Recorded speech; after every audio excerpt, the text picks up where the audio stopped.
ইণ্ডিয়াৰ সকলোতকৈ ডাঙৰ ৰিচাৰ্চ চেণ্টাৰ ইছৰোৰ ফালৰ পৰা বহুকেইটা ভেকেঞ্চি মুকলি কৰা হৈছে। গতিকে কি ভেকেঞ্চি ওলাইছে, কি কোৱালিফিকেশ্যন লাগে, এজ লিমিট কিমান আছে, চেলাৰী কিমান, ডকুমেণ্টছ কি কি লাগে, গোটেইখিনি তথ্য জনাম। কেৱল ভিডিঅ'টো শেষলৈকে চাবা। মই ছাৰফৰাজ জবিনগুৰি উন্নত বিদ্যালয়ত স্বাগতম জনাইছোঁ। ইছৰাকৰ ফালৰ পৰা টেকনিকেল এছিষ্টেণ্ট আৰু টেকনিকেল পোষ্ট মুকলি কৰা হৈছে। ইয়াত আপোনালোকৰ টোটেল 26টা পোষ্ট মুকলি কৰিছে। গতিকে এই পোষ্টটোত আপোনালোকৰ বয়স 18 বছৰৰ পৰা 35 বছৰ থাকিব লাগিব। নেক্সট আপোনালোকৰ ভেকেঞ্চি ৱাইজ আপোনালোকৰ এডুকেশ্যন কোৱালিফিকেশ্যন থাকিব। গতিকে কি ভেকেঞ্চি আছে মই কৈ আছোঁ। প্ৰথমটো ভেকেঞ্চি হ'ল technical B ITI electronic mechanic. ইয়াতে আপোনালোকৰ মেট্ৰিক পাছ লাগিব, লগতে আপোনালোকৰ ITI পাছ লাগিব আৰু ITI আপোনালোকৰ ইলেক্ট্ৰনিক মেকানিকৰ পৰা কৰিব লাগিব। নেক্সট আহিল টেকনিচিয়ান বি ITI কাৰ্পেণ্টাৰ। গতিকে চেম কোৱালিফিকেশ্যন লাগিব, কিন্তু আপোনালোকে ITI কাৰ্পেণ্টাৰৰ পৰা কৰিব লাগিব। নেক্সট আহিল ড্ৰাগছমেন বি। ড্ৰাগছমেন বিটো চেম হয়, আপোনালোকে ITIটো আপোনালোকে ড্ৰাগছমেনৰ পৰা কৰিব লাগিব উইথ চিভিল। নেক্সট আহিল ড্ৰাগছমেন বি মেকানিক। এইটো আপোনালোকৰ চেম হয়, তাৰপিছত আহিল technical assistant mechanic, scientific assistant, তাৰপিছত আহিল scientific assistant BSc mathematics, library assistant cook A।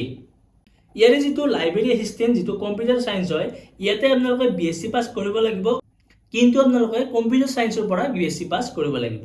Next আহিল BSc মেথমেটিক্স। ইয়াতো আপোনালোকে চেম হয়, BSc পাছ কৰিব লাগিব, কিন্তু আপোনালোকৰ মেথমেটিক্স ফাৰ্ষ্ট ছাবজেক্ট যিহেতু মেইন ছাবজেক্ট হিচাপে থাকিব লাগিব। নেক্সট আহিল লাইব্ৰেৰী এছিষ্টেণ্ট। এই লাইব্ৰেৰী এছিষ্টেণ্টটোত আপোনালোকে ডিগ্ৰী পাছ কৰিব লাগিব। গ্ৰেজুৱেট পাছৰ লগত আপোনালোকে মাষ্টাৰ ডিগ্ৰীও কৰিব লাগিব। মাষ্টাৰ ডিগ্ৰী আপোনালোকে লাইব্ৰেৰী চায়েন্সৰ পৰা কৰিব লাগিব। যিটো কুকৰ ভেকেঞ্চি হয়, সেই ভেকেঞ্চিটো আপোনালোকে মেট্ৰিক পাছ কৰিলেও হ'ব। মেট্ৰিক পাছ কৰিলে আপোনালোকে এপ্লাই কৰিব পাৰিব। তাৰপিছত আহিল আপোনালোকৰ এপ্লিকেশ্যন ফিজ।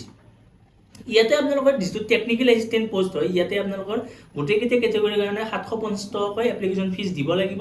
তাৰপিছত এটা মেইন কথা কৈ দিওঁ, ইয়াতে এটা CBT এক্সাম হ'ব।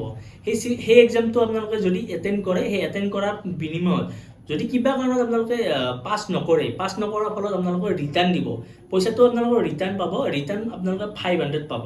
টেকনিকেল পোষ্টটো চেম হয়, গোটেইকেইটা কেটেগৰীৰ কাৰণে আপোনালোকে 500 টকাকৈ এপ্লিকেশ্যন ফিজ দিব লাগিব। যদি আপোনালোকে ৰিফাণ্ডটো আপোনালোকৰ 400 টকা পাই যাব। ইয়াৰে এপ্লিকেশ্যন ষ্টাৰ্ট হৈছে 27 জুনৰ পৰা আৰু ইয়াৰ এপ্লিকেশ্যন 20 জুলাইলৈকে চলি থাকিব।